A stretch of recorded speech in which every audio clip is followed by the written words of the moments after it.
Hey everyone, I'm Briscoe Diggs, and welcome to another episode of Real Talk. Today I have with me a very special guest. She's not only my housemate, but she holds a very special place in my heart. She's a hairstylist extraordinaire, and she's an author. Ladies and gentlemen, Ms. Garland Guidry. Hey, Garland. Hi. Thank you for being here. Oh, Briscoe, I'm so excited to be here because we've talked about this. You know, when I first met you and you were telling me about your Real Talk, you were saying how you wanted to transition it into speaking with people from the community and talking about, you know, their issues and things that they overcome. And so you spoke it, and here we are. Isn't that great? I can't believe it. And I'm so glad that you are actually the first guest on this topic, and it's important that I have you here because, like you said, from the very beginning, you heard me talking about it.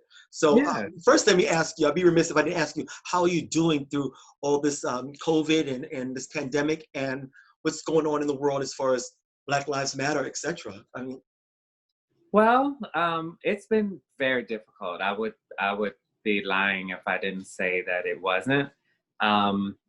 As you know, I'm a very strong woman. And I know how to keep my feelings and emotions intact, and just keep plowing forward. And that's what I've done through this, you know, like it started off and I was kind of excited because I was exhausted from work and just the rat race. You know, we were all caught up in the rat race, especially in people who live in New York and live in big cities like California. You know, we get caught up in the rat race. And I was exhausted. So when it first came, the pandemic, I was looking forward to the rest. I was like, yes, I can get me some time, a break. And then I was having a wave of emotions. I was going up and down. I was kind of like, oh, this housewife thing is great. And then after a couple of weeks, I was like, I'm not no housewife. Not full time, but what I did do though was appreciate housewives. I was like, that's a job. That's a job in itself, especially if you have children. I don't have none, but if I had children too, I probably would have been really losing my mind. But then, you know, through all of that, those wave of emotions up and down, then the Black Lives Matter situation revamped itself because we've been having this mission.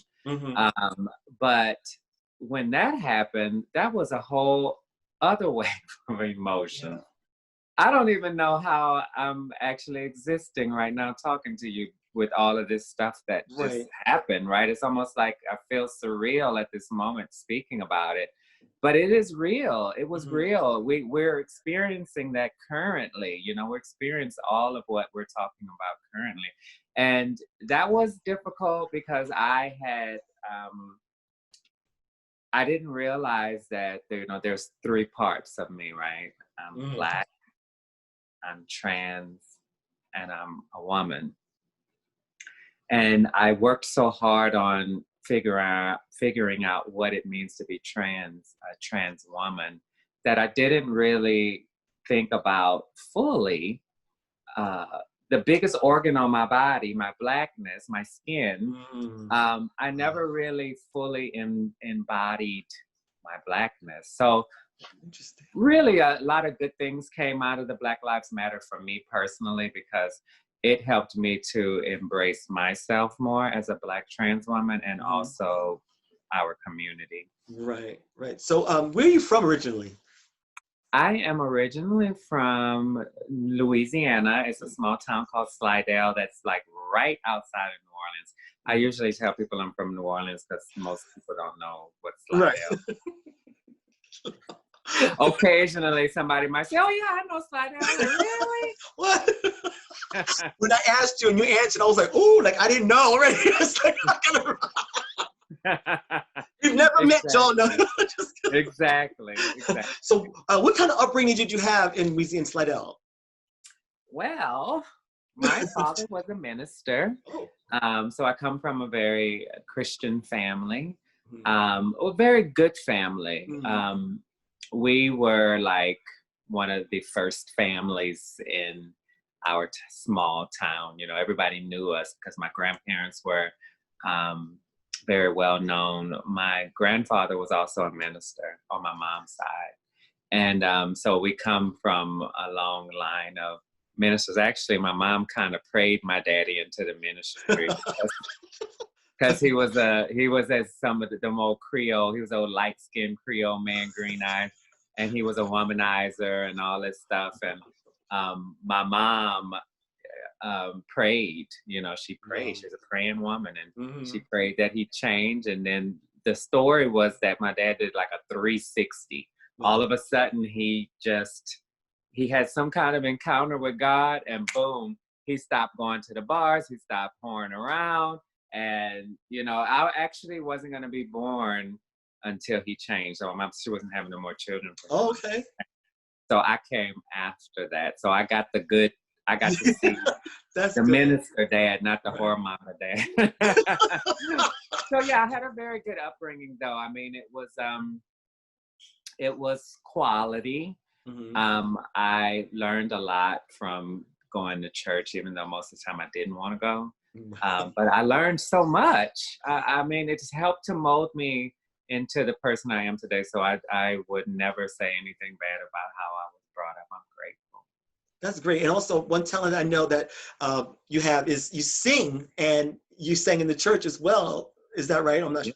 I did. I actually was blessed with a singing voice. It was funny because Whitney Houston was my first like love when it came down to music. And I remember we had her record. We had the Greatest Love of All record, the small one. I forgot what you call those. 45? Yeah. Yeah. We had that little bitty one, the itty bitty one that sometimes you have to put the little disc in the middle. Yeah. And so I'll tell a quick little story. I remember at a talent show, we had a talent show at the end of my 5th grade year in elementary school. And I remember I had my record player. It was a blue and white checkered record player. And I had brought it to school, and I, sang along with Whitney Houston, The Greatest Love of All. And I had a soprano voice. I had this high, beautiful voice. I wish that my mom, because she used to record us singing, but of course she doesn't have any more of those cassette tapes anymore. Right. But so we'd have no memories of, I would love to hear what my voice sounded like, because I didn't know at that time. I knew that I had the range, but I didn't really understand what that meant until puberty hit, and then it was gone. It didn't change, right?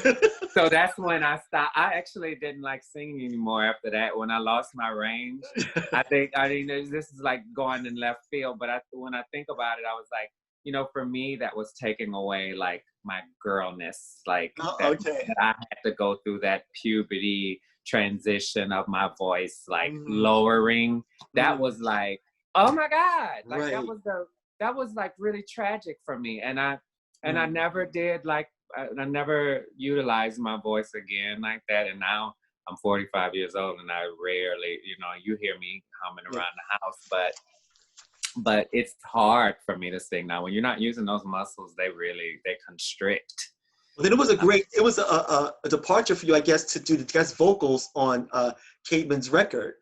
Oh my God, that was crazy, because I had I kind of like felt like I kind of felt like a like what did I say, like an expert that doesn't do it anymore, but kind of coming out of retirement. Yeah. I mean, I really wasn't like prepared. Like I told Caitlin that I would sing for one of them, and then he wanted me to do more. But it was nice because it kind of brought me back into that space again. And then I was just all like, you know what? I don't like the way that sounds. You can move this to this one. Can you take that one and cut that out and put? I was like, yes. I know what I'm talking about here. Well, what you did was magic. I had the blessing of being on the record as well, but I did not hear any of the other songs or any of the other takes as well. So when I heard it, I was like, oh, Garland. And just that one when you're singing about mother, that was so beautiful and tender, and just, you have a great voice. So just kudos, girl. I like to be doing it at the balls. So growing up in Slidell, when did you come to a realization that you were not like all the other kids? Like, I knew I was gay when I was just like 3 months old, whatever. So when did you realize that you were just different than, everyone else? You know, it was elementary school. I remember that I was attracted to guys like very early on, and I remember a situation that had happened. And it's funny because I remember the guy's name. Can you believe I actually remember his name? It's the first I guy believe it. who I had really had a crush on. And one of my girlfriends in the neighborhood, she helped me write him this love note. Oh, cute. And I remember, That's so sweet. I know she gave it to him, or somehow he got it. And I remember though that I remember something was wrong about it because they were snickering, like, oh, you got a letter from Garland, and they were like giggling. But I kind of always was so sensitive and in tune. When I think about that moment, I knew that it wasn't a snickering like it was just like the little kid snickering. I knew it was like a snickering like, oh, maybe I shouldn't have given him that note. But when you're that young, you're so innocent. Like elementary school was so clear to me about my attractions to men, but it was also clear to me about feeling like I wasn't connected with the body I was born in, right? And so, but I was behaving like any other little girl, so so when I think about it, it's actually kind of endearing and sweet because when you don't know, you just don't know. So I was just being myself. I remember sneaking my sister's pom-poms to school, and I'm on the black top at recess, and I'm playing with the pom-poms by myself, and it was. And then I would have this little girl. I remember her name too. You remember the bad people. And so she used to make fun every time. I used to be so upset every time when we went to lunch because somehow when we were rowing into the seating at the lunch tables, somehow I always got in front of her, and she would like to say, "Oh, I remember when you brought pom-poms to school." Oh, all of that I remember so clear, right? But I knew very, very early that I was different, and I don't remember ever though, even though I had those moments that were kind of like cringeworthy. I never did feel like it was wrong, my behavior, and you know what I mean? I think that's what we have in common. I never ever felt guilt about being gay. It was just, this is me. I like it. You know what I mean? I mean, I know that other people might have felt differently, but I didn't necessarily take on their feelings. Yes. I never felt guilty about it. Yes, and that's a blessing because many people, as soon as they have some kind of resistance, then they're like, oh, right. Like they back away, or they, like I know a lot of people who, turned away from people in the community who's like, I don't believe in God because, I wouldn't serve a God who doesn't think that I'm, that thinks that I'm an abomination. And I was like, I remember actually I was in a gay bar once and I was talking to this guy about that because he said, I used to go to church and then I stopped. And he really listened to me talking about God and how it doesn't have anything to do with God. It was like, God, I said, God never felt like God had a problem with me. It was everybody else that. Right. And no, right. So right. Absolutely. Right? Yeah. So It's the people that's how could you turn away from God? He's not the one that, people have used the Bible and scriptures to create this rhetoric of hate and making people feel guilty and unloved by God, but it didn't have nothing to do with God. Right. So when I came out, or when I was outed, kind of, long story, you want to get into that one right now, but my family were pretty much, they were accepting, basically, more or less. And that's one thing that I was grateful for as well. So I was just wondering, how did your family do with your evolution of you coming out? Because your evolution is a lot different than mine as far as, being trans. So you seem to be I had to evolve a couple of times. yeah, that's what I'm saying. Yeah, right. I wasn't finished morphing until, just the quick of it. I'll say that for me, we'll stick to the evolution part Mhm. is that so when Okay. I said to myself the first time, probably when I was 18, when I said I'm gay, like I remember having this sick feeling that came up, like literally this wave of sickness.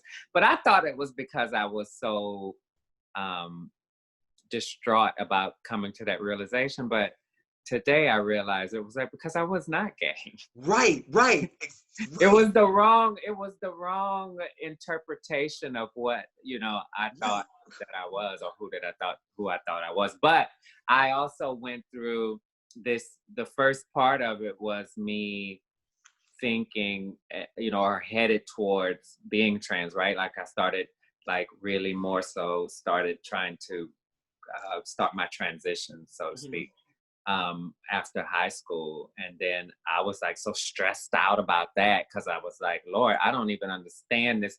People are recognizing me as she, but I really don't know what that means. Like I Mhm. had no resources. So I was like, I was stressed out. And then so I was just kind of like, well, you know what? Maybe I need to just like be gay because doesn't seem like this is gonna work for me. So Oh, I wow. detoured. So I Oh, detoured. So when I said that I was gay and was like, this is who I am, it was like, my body was like, no, that's not who you are. But right, I couldn't, I was 18, 19. I mean, right, I couldn't process that. I right. didn't know. All I know was that all I was hearing in this small Southern Christian town was that it was wrong. Right, So, right, you right. know, so trying to figure out who I was and feeling like it was a bad thing, it was a really difficult task, Mm, you know. But right. I I don't regret my journey because it helped me to get in touch with myself internally. That's where I had to go mostly, Mhm. and then I had to blossom from the inside out, you know. Right. Oh, okay. But Yeah, that's yeah, that makes right. that's good. Blossom from the inside out. Okay. But Okay. I Okay. kind of went off on a tangent. But you had No, no, asked it's me. fine. You Yeah. said you were asking me about my family and my Okay. journey, right? You were Mm, saying yeah. that about Yeah. my Yeah. mom. Well, my family, like I didn't never really. One of the things that I wanted to do was like when I thought originally that I was trans, which I was right. Mm, Um, I had always saw myself moving away because my dad was a minister. I didn't want to embarrass him, but my dad was super cool. mm, He would have helped me through it because they knew, they mhm. saw me. Parents know. They You know. know, yeah. They know. Listen, my mom came into my room once, woke me up with the VHS tape in her hand and put it in my video recorder, or whatever you call, what was the thing Yeah. called? Your PCR. Yeah, my VCR. And it was an episode of Oprah that had a panel of trans women who had the reassignment surgery. So Wow. my mama didn't know. Why did she Right. wake? She woke me up to Right. watch it. Yeah. My mama knew. My She daddy knew. knew. We all That's knew. yeah. Yeah. Family always knows. Yeah. I'll never forget. How could I not forget my mom waking me up to see that? Right. Right. That's a great story, though. Wow. Yeah, So. right. So my mom was super cool. Like Mhm. I actually just wrote her a little note and told her I was Yeah. gay. I was like, Yeah. oh, I'm gay. So Yeah. by the time I had um, come out and fought through that, you know, Mhm. through people telling me, you know, this is not who you're supposed to be, Mhm. I ended up. By the time I came to California and the light bulb went off that I was not completely living my life fully to and who I am, uh, then I was like, I'm not explaining anything to anybody from here. Right. Like I was like the gay boy did all of that. Right. Right. Right. The No. No. trans woman is not. So yeah, so you're right. The evolution, Yeah. I evolved at this point. When I got here, I was like, I was so comfortable that Mhm. I was like, I don't have time to explain to you it because y'all all know that I was there. Me starting to take the hormones was just another step in the Mhm. process. But my femininity and my, not that it has anything to do with being a woman, but I Right. just Right. happen to be super feminine, what Mhm. people look at as woman. I was Mhm. like that when I was like that from this jump street. Right. Right. Exactly. Yeah. I was like Exactly. that from jump. Right. I didn't have to do Yeah. like, you know, I wasn't like a Caitlyn Jenner, like, you know, Hmm. have been some kind of football star or, Right. Right. you know, on the cover of Wheaties with my muscles shown. Right. That was not me. That was Right. never me. I was always like in the kitchen. I was Mhm. always, you know, I felt more comfortable with the girls and I was nurtured by women. And the Mhm. men never understood me. Just Right. that was normal. Men don't understand women. Well, I want to say thank God that you. Oh, it still is. I was experiencing everything I was supposed to. I want to thank God that you were in the kitchen because this sounds crazy, but not that all women should cook, but Garland can cook. I mean, you really are very talented in lots of ways, but that's just one. It's just like, wow, it's an art form, really is. I mean, I live Well, with my it mother was who my does the first same way. love. Yeah, It was it's my great. first love. That was Yeah. what I wanted to do. Originally, I wanted to be a cook. Like I used to cook and I used to bake. And that was one of the things about the pandemic. It brought me back to baking. Like I had been wanting to bake a cake from scratch for a long time, but I was doing box cakes because I was like, I don't have time for that. Yeah, right. But the pandemic allowed me to get back in the kitchen. I was baking Right. biscuits. You know, I was getting Yeah, I know. biscuits and cookies and cakes. And I was just like, oh my God, I still really love doing this, you know? So yeah, it was my first love. I went as soon as I could reach the stove and Wow. turn on the buttons and everything. I was Uh-huh. cooking on the weekends. I would first it was my big sister, right? She used to have to get up and cook, for she hated doing that because she was like mama, right? Right. And then when I started cooking, then I was the one who was making breakfast on Nice. Saturday mornings after school, you know, on the Yeah. weekend during Right. school. I was cooking big breakfast, pancakes, eggs, grits, bacon, all of that. Yeah. Nice. So when did you make your move to Los Angeles? And what led you to come here in the first place? Well, I was led to come here because I have, as you said, I have a lot of talents, Mhm. but I haven't had the opportunity to cultivate a lot of the gifts and the talents that I was blessed with. And I just kind of thought, you know, I didn't come out here to be rich and famous or anything. I just knew that I had something to offer and I needed to be Mhm. somewhere bigger, somewhere where there was more opportunities. Um, and I figured that at some point that a lot of my, or at least some of my gifts would be able to be utilized and cultivated in some way here. And I moved out here in 2013. I moved Oh, out here in 2013. So actually, this year is my 7th-year anniversary. wow. Yeah. Happy anniversary. That's Thank crazy. you. You Wow. celebrated the anniversary too, didn't Yeah, you? yeah. It was July 11th was my anniversary of 26th anniversary of me being diagnosed with HIV and still here talking to Garland. You're still here. I'm glad you're still Thank you. I love you. I'm so glad I'm still here too. Shoot, I guess you know what? Life would have been not the same. I wouldn't have known it, but not if I'd never met you. Things are interesting, but it's like, wait a minute. I'm so glad she Yeah. moved to If you weren't California. here, who knows what? Who would have known, right? So yeah, Garland and I Maybe met I would have had another Briscoe, some other oh, different form of for real, right? I'd be like, who's this? Briscoe. Shoot. Yeah, Garland, we met a few years ago and we hit it off right away. And then eventually, we don't want to get into the long story here, but eventually we became roommates, which she saved my life, y'all. I don't want to get into stuff here on the public view, but whoosh. Anyway. So, but I didn't know at the time that Garland was an author. Tell us about your book and tell us about the title of your book and why did you choose that title? um, there was a story behind how I chose this title of the book. I totally forgot what it Yeah. was, but I know that I saw the movie Memoirs of a Geisha, Mm-hmm. and I think I was talking to my roommate at the time about the names, and then that popped in my head, and then I thought Memoirs of a Geisha. And then I looked it up to see if anybody else had it. And there was one book, but it was I think it was hyphenated, and I didn't hyphenate gay Oh, she on. okay. But it was basically coming from obviously the movie Memoirs of a Geisha. And I Right. just thought, oh, Memoirs of a Gay She. Right. That would be like, you know, a catchy title. Mm. So yeah, so this is my baby. This is the baby I birthed when I first got here. Like Wow. maybe like I think I published it in 2014. Wow. Yeah. So I'm living with a published author. Look at that. I It's know. true.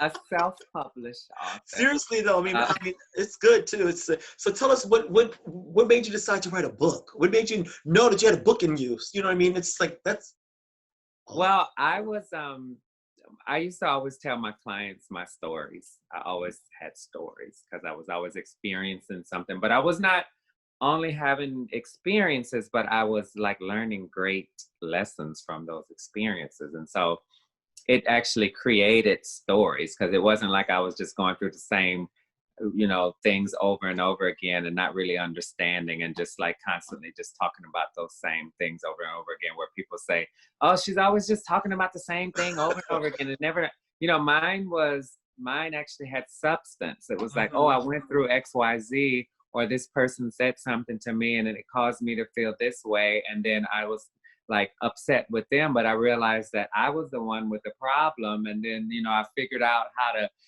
make amends with that. And then it was just like causing these great revelations inside of me, and it was these shifts and all of this growth. And it was actually kind of fun for me. Wow. And then so I would, if somebody was, I was doing somebody's hair, and as you know, as a hairstylist, people share their stories with me. Mm, And sometimes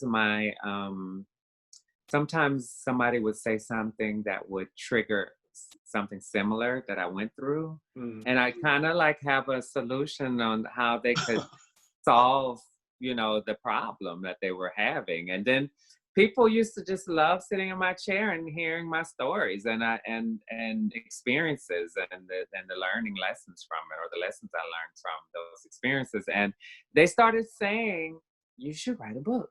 You should write a book.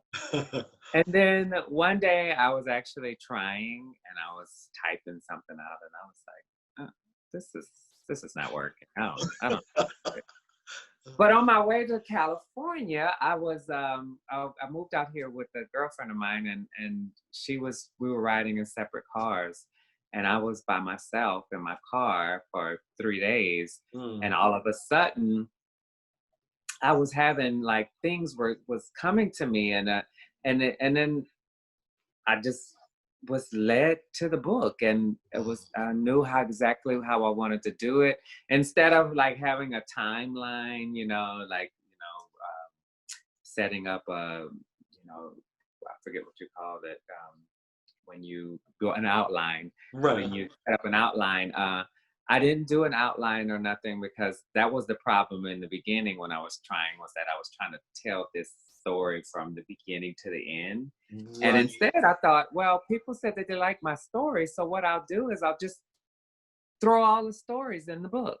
And I Mm. just couldn't believe how when I started writing, uh, or typing it out, it just flowed. It just, Wow. all of those stories. But you know what's the interesting part for me is that after I was done with the book, I never talked about those stories again. Wow. Because you had it out, it's tangible now. It's right here in a. That's wow. I never talk You, about them again. I've heard people say stuff like that before, but I mean that's just weird. It's great though because you actually purged it into a, like I said, a tangible place where you can always look back at those. And you want to hear the story? It's on page so. Wow, Garland. It's like everything that I had learned, it was like it's still here, right? Hmm. But when I put it in the book, it was like that chapter was done, and it's like, okay, now we're moving on to because this was me before transitioning, right? Or Right. I like to say I was transitioning all along, but I was still on my journey to get here, right? In this Right. book. And so this photo someone had took of me when Amazing. uh, Amazing. Photo. yeah, you're right. She Amazing. took this photo of me, and I just decided that I was going to use this photo because I was like, you know what? This is the person who had gotten all those lessons. This is the person who was struggling and figuring out and and Right. making things happen and helping me to get to this place. So I posted that that picture and had that picture on my Facebook and everything. And I know one girl was like, "Oh, why you didn't do like a new picture?" I was like, "Yeah, I thought about that. I did, No, but I was like, but the that's the message is stronger. that's the person who got the material." Right. No, exactly, And, exactly. Right. I liked it because it kind of reminds me this picture reminds me of Josephine Baker. No, definitely. That's immediately what I thought of, with Josephine Baker. Yeah. Yeah, And the yeah, original Betty Boop, who was black. yes. Yeah. So I people didn't don't know realize that that. she was Oh, originally black, but you of know, you course, don't want nobody to know that. let's not go there. So Let's now, go there. Let's not go there with all the lies we've been I know, right? So, you know how people are very politically correct and very sensitive nowadays. The title of your book being She Gay or Gay She, do you think people are going to be messing with you about your title? Because coming from you, you can say whatever you want. It's your title, it's your book, it's your life. So I'm just wondering how you feel. I'm not judging, but I just I wonder. never had anyone say anything, Oh, but for me, I think if I were to have to explain like what gay she was, is that because at that time I was identifying as gay, right? right, But right. but all along I was Long. she. It's So for perfect. me, it's like the most beautiful thing ever. Yeah, It's like it's perfect. she identified as gay, but she Mm, really was not. right, Yeah. right. See, I love the explanation. I see, look at you. Right? See, you know, Very simple. I love it. Very simple. It was all who I was at that time. Right. Now let's speak of let me jump to recently something really spectacular happened to you, and you told me about it. Okay. You had the chance as a hairstylist, this is a really big deal, when you had the chance to work with Mr. Johnny Wright, the hairstylist to uh, our First Lady, Miss Michelle Obama, as well as so many other Black women in Hollywood. He is a legend, and he can do some hair. And so I'm letting it go. I'm going to give it to you, Garland. Tell us the I'm so opportunity excited and about what that. happened. Like, I can hardly, like, it's like, I'll just have to say, like, when people know that I wrote a book and we're talking to someone or whatever, and they say, Garland is an author. I really, like, I'm not a shy person, but I kind of get a little bit embarrassed when they do that to me. So I had totally forgotten about that experience with John. Like, I had that moment and I kind of just like was present with it and I was centered. And so I didn't let myself like go overboard. I shared it, but I'm really excited about that. Like, that really was an honor. Yeah. But not only that, but I could see why Miss Obama was, what the allure was for her and why she asked him to be. And I actually told him this. I told John that. I said, I can see why she wanted you to be her hairstylist because he's real. One of the things that he did was like, I'm a hugger. Now with COVID, we can't do that. I'm missing hugs. I know, me too. Right. But he hugged me after we had our meeting before the show started or the shooting. Or filming. I won't say shooting. No. Yeah, right. No, God. Let's talk about politically correct. I know, Right? Before the filming started, yeah. he spoke to me, and then he was all saying that like he really saw my knowledge. Like, he was so his perception, and he was very perceptive. He was telling the producer or director, he was like, we should have her on the show as a consultant. No, he said, we should have had her on the show as a consultant. And he was just like going on and on and on, like seeing like where I could be utilized at. And, I was trying to stay very grounded because I was thinking like this would be the dream of my life if I could do that, to come on this show and consult would just be like life for me. And so I really liked that. But what was even better was that when we were walking out, he opened his arms like to give me a hug, and I was thinking, oh, really? Yeah. Because sometimes people, I have had famous people like give me the cold shoulder, child. Like I've been there too. I know what you're saying. I've had some of them kind of look at me like, and so when he, you know, he wasn't acting pretentious or nothing, and he gave me a hug, and then that was it. And then I was going to the restroom, and he was coming from out of his green room, and he was like, "Where you going? Come in here with me." Like, where you going? I said, "I'm going to the bathroom. I'll be right back." See, that's awesome. So Garland she helped on a show called it's on VH1. It's called To Catch a Beautician. It's with Johnny Wright's the host and Tamar Braxton is the host, and they go around and they repair people's damaged hair that a hairdresser has done wrong. Is that right? Am I saying it right? So yeah. So basically, yes. So it's kind of like he told me that it was like a spin-off, or not, maybe not spin-off, but like an imitation of the show Botched.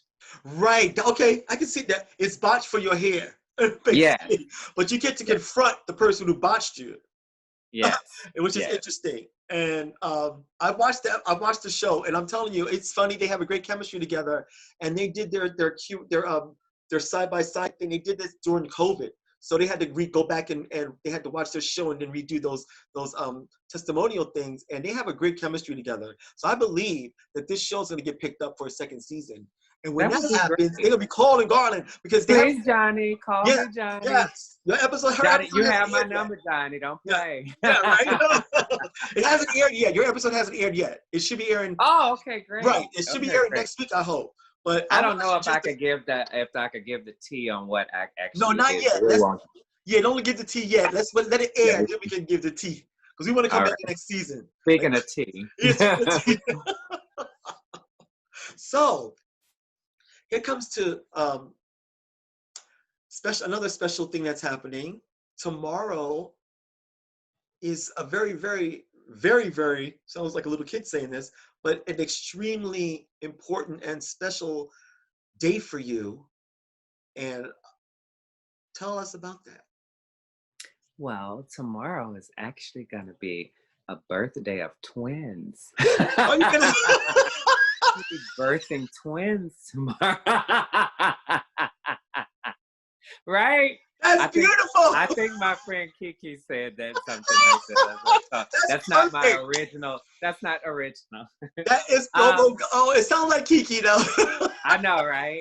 Right. That's good though. Yes. Well, tomorrow I'm actually having breast augmentation surgery, which is, it really, like, you couldn't say enough of varies for that, because that was also a part of my journey that I wasn't sure about. I was always kind of unsure, right? Because even when I was identifying as a gay male, really I was androgynous. Mm-hmm. And so I'll consider myself like kind of on the fence, neither here nor there, right? Mm-hmm. And I thought that would just be the easiest route for me, which it wasn't in hindsight. But also when I started the hormone process, I had already always had a little bit of a breast. I remember in junior high in PE, when I had on a white t-shirt and the little boy looks like, "You have boobs." So I always had a little breast anyway, and then the hormones just softened them and made them just look more like a real woman's breast. And but they never did get large, which I was fine with, because I mean, I didn't have to wear bras. I don't have to even really know they're there, because they've always been with me anyway. So breast was not a big deal for me. That was not a part of, because I never had like body. A lot of trans people have body dysmorphia, I think it's called. Yeah, yes. And I never like felt like something was wrong with my body, because I always kind of had, you see my body, I have a kind of curvy figure. It was always kind of curvy. It was. And so I had already, my body was already somewhat very feminine and female anyway. So I was blessed with that genetically. And so breasts were never a big deal for me. But my boyfriend, your brother David, he him being a trainer and being someone who's always been about the body and physique and everything, and he's visual. He's a very visual man. And he was always saying something about my breasts, or if they were a little larger. I was taking offense to it, of course. I was taking offense to it. But at some point, I actually looked at my body and I thought I could see where the enhancement would be, right? Like it made sense to me. I've never been the type of person, didn't care what anybody said about me. It's like if I didn't see it, it wasn't gonna happen, right? There has to be a realization for me before I move into anything. I've never been led by, because people, listen, if I listened to everybody telling me what I needed to do and what I was doing wrong, child, I wouldn't even be here today trying to do everything that everybody else said that I needed to do, right? So when I finally, I'll tell this other story too, is that I went to a plastic surgeon once in my early 20s or something like that. And I remember I went because I wanted to do a consultation about having a rhinoplasty on my nose. I always had a problem with my nose, right? You know, it's beautiful. And so the doctor said something about my chin. He was like, "But what about your chin?" I was like, "What?"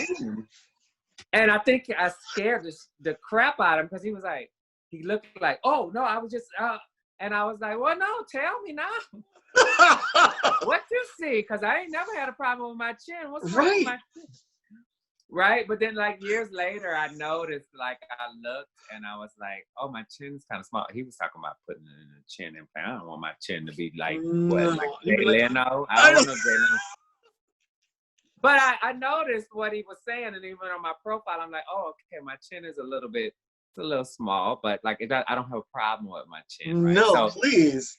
So I said that to say that, David, when he was saying about, if you just had a little bit more breast, I didn't see. I was like, I don't see that there's a problem here. I don't see visually what this is gonna do for me, that I'm gonna feel like I'm getting benefit from.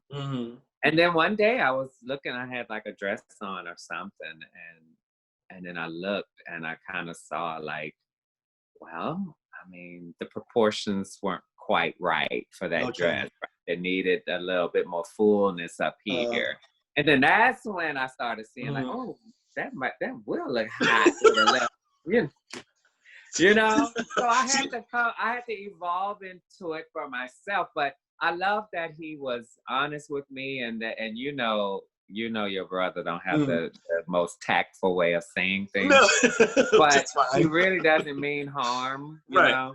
And so he's helped me a lot, and actually in my journey, because when I met you, I had just probably had been on hormones for about a year. Okay.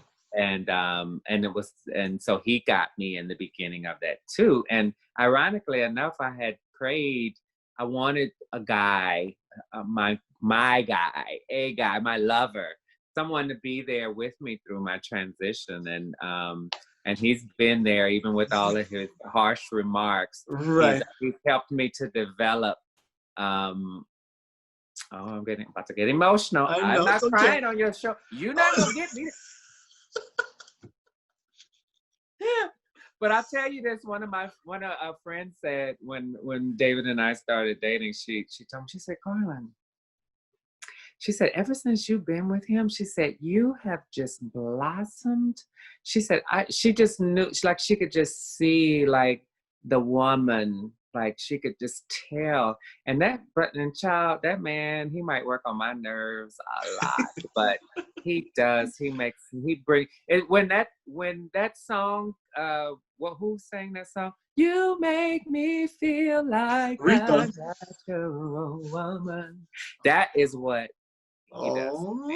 So I know what she's saying when she sang that song. There's sometimes you have the right person to just make you feel like the woman you want to feel like. And so he helped me to not only blossom as a woman, but now he's helped me to get to this point where I decided that having breast augmentation surgery would be the next step in my journey, in my transition. So I'm Right. really, this is the first time like talking to you tonight that I'm excited about Yeah. it. Well, You saw me this morning. I was like, you were like, good morning. I was like, hey, yeah, no, I know. no Yeah, talking. I couldn't.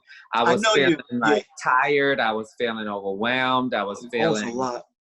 yeah, I haven't allowed myself the time to really think about what I'm getting ready to do to my body. You know, Mhm. it's not just, it's more than just the aesthetic thing. This is also it's going to be a part of me, Right. Oh, yeah. you know. Mhm. All of a sudden, these little thingies that I've had on my chest that was so comfortable and easy to deal with, and that didn't even have to pay attention to. Now I'm gonna have some things in my face. I'm gonna be looking down and like, oh my god, Wow. Yeah. what, you know, what is this? What? I got some weight here, Right. you know. So it's a lot Mm.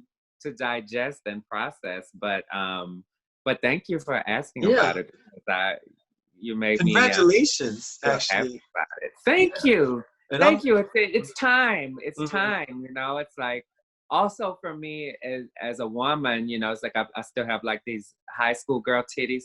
And it's kind of like, you know, it's time to like get this body like really like a grown ass woman. Woman. You went through your puberty already. Now you're ready to be Yes, the woman. Yeah. ex- Uh-huh. exactly, Mhm. exactly. Because that's essentially what happened is that I Right. had to go through two puberties, right? I had to Mhm. go through a male puberty, and then I had to go through a female Right. puberty. And at some point, the hormones are only going to do so much, and Mm. then that's when you go. I have to take other means and measures to get your body to be exactly where you want it to be at. Right. So let me ask you one final question. Mhm.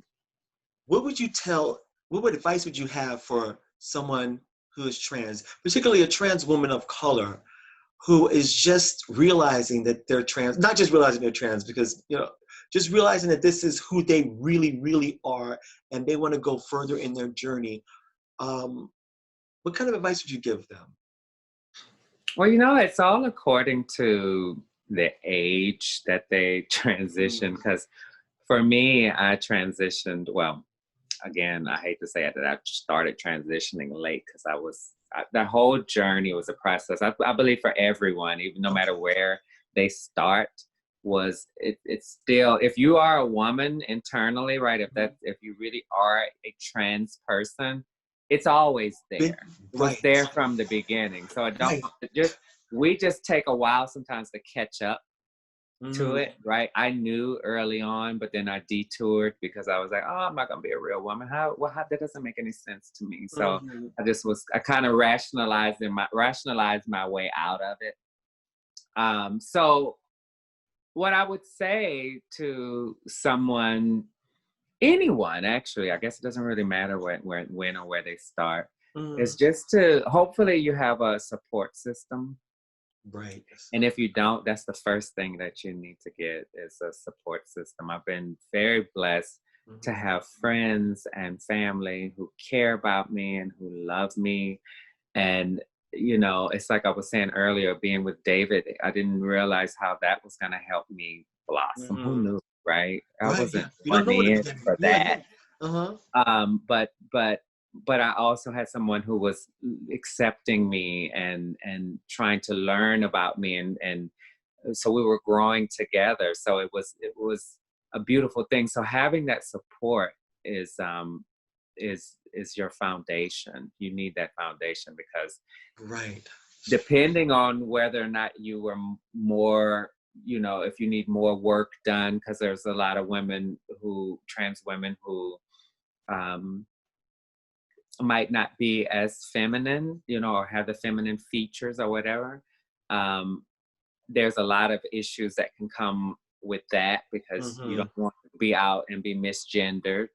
Right. And so, you know, but it's expensive also for the hormones if you don't have health insurance, if you don't, you know, I was Mm, blessed to have health insurance. I was blessed to find a clinic here in LA, by the way, if anybody's trans and looking to transition, St. John's Wellness Center is a very safe haven for trans women. That's where I was able to get my hormones to start the HRT. But I would just say also just be patient with yourself too. Like a lot of trans women who start late, if they have the money, they just hurry up and, you know, or even if they start early and they have the money, you know, you can just go and start having things done right away. Right. But I will say, no matter what you do, no matter how many changes that you make externally, there's still internal work that has to be done. None of us are exempt for that. I don't care if you're a part of the LGBT community or if you are part of the breeder community, the cisgender community. Right. It doesn't matter. We all have internal work to do. And that's why in my book, what I realized was that my gender actually didn't have anything to do with who I was at all anyway. It's like who we are is so, it transcends that. Our sexuality, our gender identity, that's like the least part of who we are. There's so much more. So if we don't know that, it doesn't matter how many changes we make to the outside. If we're not feeling good on the inside, if we don't like ourselves on the inside, we'll always look in the mirror and not like what we see no matter what. So I would say do the internal work. If you have to get a therapist, if you can't get a therapist, if you have a friend who just is able to give good advice, you have to have all of that. There's so many ingredients to it besides slapping the extensions on your hair and some lipstick and saying I'm a woman. You know, it's more than that. So yeah, so be patient, have a support system, and have someone to talk to. Those are major elements that needs to be had, because if there's no foundation, none of it is going to mean anything in the first place. It's so true. And I said it was the last question, but I'd be remiss if I didn't talk about the trans women of color that are being killed in this country, and not enough is being said about that. And I mean, I know it's probably a dumb question. I already know, I'm sure, how you feel about that, but do you have anything you want to say about that at all? You know, it's a very touchy subject. I really haven't thought much about how I feel about it, because, you know, I know people say it's taboo, and it's like, you know, you can be hanged to say all lives matter, but we do know that, right? We know that all lives matter, right?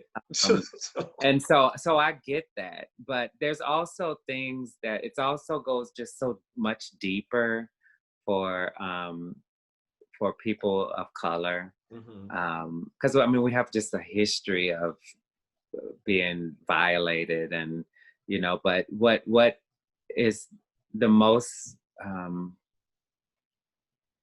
hurtful part about Black trans women being killed is that it's by other Black men. And so so that's what's super hard. And it's because that Black men, the Black community, they have all of these constraints on them already, right? And then they fall for someone who's trans, and then they question their sexuality. And they know that they can only see this woman in the dark. And then, you know, I put this scenario on my Facebook once about a girl, another sister who got killed. And I said, you know, this Black guy, he comes over, or her guy comes over, and then he's arguing with her, right? Because he doesn't want to do this, because he's upset because he's questioning his sexuality. And then she tries to convince him, oh, this is who you are. You love me. You want to be with me. And that just makes it worse, right? It's like, I'm telling you, I can't do this. And she's saying, but yes, you can, right? And then he's like, I'm not, the only way I'm gonna be able to get out of this is if I kill her. Wow. Right. This is just what I feel in my head, how the scenario goes, right? Right. Like, because I know I've seen this happen. One of my friends, actually, this doesn't have to do with trans, but it was it was a Black guy who got killed by this white guy. And it was the Black guy was a friend of a friend of mine. And I was living in Indiana at the time when this happened. And the guy killed him because he was saying that, I'm not gay. I'm not gay. And so the Black guy's like telling him, no, this is who you are. It's okay. And then he killed him. Because and I just visualized that they're thinking like, if I kill you, then I don't have to think about who I am. I don't have to accept that this is who I am. So I feel like that's what happens to these girls. And a lot, I have Black trans friends, and one in particular who, she loves Black men. She will not date out of her race. And I think that's a beautiful thing, but it's unfortunate because it limits their options. Right?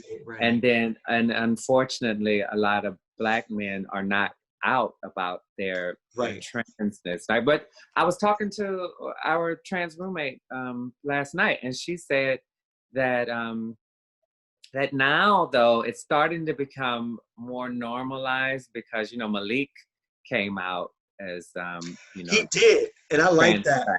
Yeah. And it's so funny because I don't know if I ever I think I probably told you this about Malik.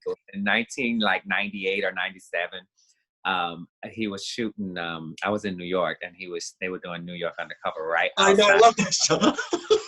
And it's so crazy because I swear to you, I was like, I was walking up the sidewalk because my friend wanted me to go get Malik's autograph, but I never ran up to people to get their autograph, and I was too embarrassed to do it. So I was kind of stalking him a little bit. But I remember he was rollerblading, probably was taking a break, and he was rollerblading. I'm sorry, I was picturing this. I know, and he saw me, and his eyes caught me, and it was like like an attraction there. So when it came out, I was like, oh my God. Oh my God. Like, this was 1997.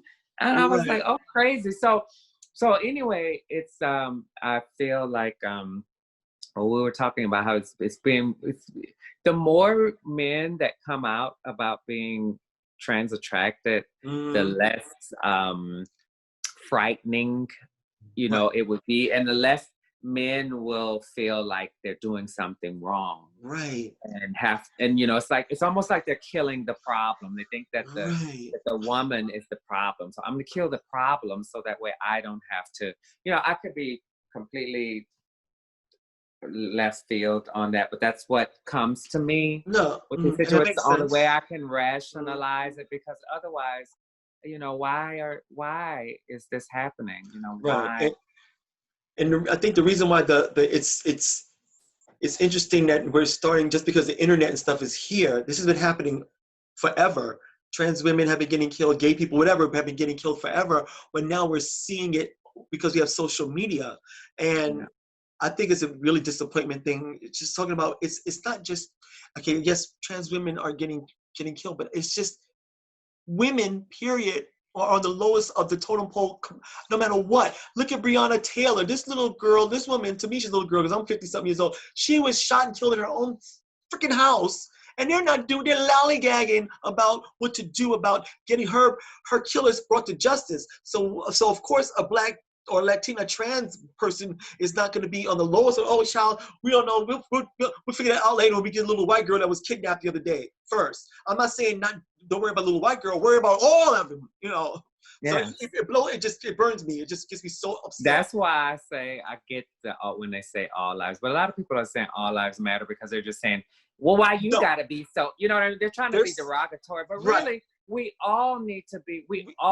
Anybody who is there, if there's injustice then justice needs to be Right. served, And that's what right? we're saying. And that's what we're saying when we say Black Lives Matter. We matter too. They're just saying all lives matter but Black people. And we're saying, no, we matter just as much as everyone else. We're not saying all lives don't matter. We're not stupid. Y'all are the dumb ones, I'm sorry to say, because we never said your lives don't matter, only Black lives matter. It's not only Black lives, it's Black lives matter too, bitch. I'm sorry. Oh, you said that. You said that. I mean, no, but you speak. You preaching. That's Because what that's like, that was well said. That was Yeah, well thank said, you. friend. That was well said. It's Thank like, you. yes, we are not saying only Black Lives Matter. Right. Of course, we all matter, but we need you to get on board so that we can stop saying that Black Lives Matter as if we have been excluded, and we have. Yeah. So let's just go ahead on all, and this all put Yeah. stop the bullshit. It's Please. time to stop the bullshit for Right. us to join hands, do some kumbaya, and you know, and make some change in this world, because this is all, it's foolish. You know, I learned some great things during this pandemic, and Black Lives Matter. I learned some essential things that I just really wish that I could just like emanate through each and every soul in this world, because if they could feel what I felt, everything was just all that crap that's been smeared on the walls for hundreds of years would dissipate, because I have learned how to be more empathetic. And when you have empathy, that is what helps you to be able to understand that we don't mean that your life doesn't matter either. Exactly. Because if you have no empathy, those people who are just saying all lives matter, they absolutely have no clue about what's going on right now. No. And that's sad. None whatsoever. Yeah. But let me just tell you one thing I've been noticing. You have been glowing a lot lately. I'm not sure if it's just because you have your realization, and now this is, you're finally getting this procedure. Because of the coronavirus, of course, you had to postpone things, and now this is really happening. But it was from that moment that you told me this is going to happen months ago to now, you have been more garland than ever. I can't explain it. It's a really good thing to see. And that's all. Well, you know what? I like to use it as I have been using lately, that my bandwidth is expanding, right? And so like my relationship has been expanding my bandwidth. My interactions with my friends has been expanding my bandwidth. But it's full of what I was just saying is there's so much. I didn't realize just that empathy, how powerful it is, right? Because when you can empathize, you can understand things that people are going through, even if you haven't gone through it, right? Right. And so it's like my empathy muscle has also been developing as well. And so it allows me also to be more patient and to be more understanding. And then with all of those elements, then it just kind of like love itself just starts to flow through. And so that's what I feel has been happening to me, is that love has just been really flowing through me, right? And so then it just kind of like, I almost kind of feel like I'm in this having this kind of guru experience, right? Where I understand, like, to not get worked up over things unnecessarily, right?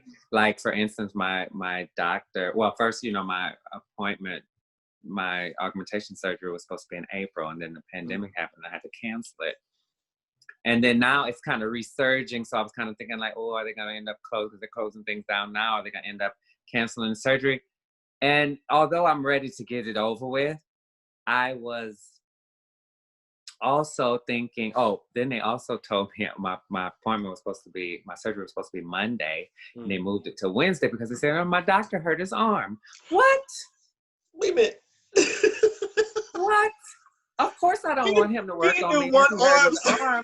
go check it out. See what's happening, So Doc. You know, get back to me. You know, let me know if I have to wait another couple of months but here's the right. thing is for me, again, getting back to what I said about it was never really a big deal to me. Like, to me, this is a really like a superficial thing that I'm doing, but I'm thankful that I was able to afford it. I'm thankful that I have an amazing doctor. His name is Dr. William Rahal in Beverly Hills. He's an expert. I feel comfortable with him. Right. But for me, it's still, it's something that I wouldn't have died if I didn't do it, right? So I'm not feeling like because I had to wait that, and even if they canceled it, if they had to move it for another couple of months, I wouldn't be under the blankets crying about it because I understand that the universe has a plan, you know, because maybe the universe is telling me I don't need to get them. Maybe something was going to happen, or maybe my body wasn't prepared at that time. I don't know. We don't know why certain things get halted or stopped, right? But I just kind of feel like now when I say that guru moment, that it's like, even though it was kind of like, okay, I really want to get this over with, but I know that everything happens the way it should. Right. And, you know, I'm not going to question the universe as to why I'm having to wait a couple of more days more before I have my surgery, you know? So all of this, all of the growth and everything that's been happening to me, that's been giving me that glow, is a result of, you know, the love and the growth and the learning and you know, like today also I needed to rest. I just needed to rest. You know, I don't stay on the Oh no, I know. No. That's why you was like, I was like, I'm not used to seeing you just like chilling. You chilling out? Yeah, I know, right? In the kitchen cooking or baking or doing something. Just on the couch. But I know, but I kind of I've gotten to know you a lot, you know. So I know your moods, and I know if something was wrong, you would have told me. You're like, John, I'm sick or something. I knew you just needed some time. You need your garden time. Yeah, because you know, I know. was when I came home. I don't care how much. I thought it was so funny. I didn't talk to you about this, but I'm gonna talk to you about it now. It was funny because I came home and you had your door open in your room and you was like laid out like you was dying, and I was like, and I noticed it, and I said, and then I was like, and I walked out of my room and then your door was shut. I said, Briscoe didn't say hi to me. I said, because you know me, like I don't need to be saying hello all the time or whatever because I feel like it quiet. But I was like, but I'm used to getting my hello even if I don't want it. Right. Even if I ain't in the mood to talk, I'm used to Briscoe saying hi to me. Hey. Yeah, And so you didn't say hi to me. I said, let me text him and see what's wrong. What is wrong with you, boy? Yeah. I didn't get my hello. I know, right? I didn't get my hi. What the hell is going on with you? I overworked out that day and I just could not move. No, but it was okay. I really genuinely like it. You said you know me and you know my patterns. Yeah. I know your pattern. You know, you always say hi. So I was like, oh, if he didn't say hi, something is wrong. Right. Something's going on. Let me see what's happening with him. Yeah, I was like, she's checking up on me. Oh. I know you would appreciate that. Yeah. well, listen, Garland, thank you so much for being my guest on Real Talk. Wait. By the way, you can get Garland's book on Amazon. So hold it up one more time. You still have it next to you? Yes. Yes, please. Let people know. Yes, so you can find my book on Amazon.com. And also, Briscoe, if you Google me, Garland Guidry, there's other places. I'm on Goodreads.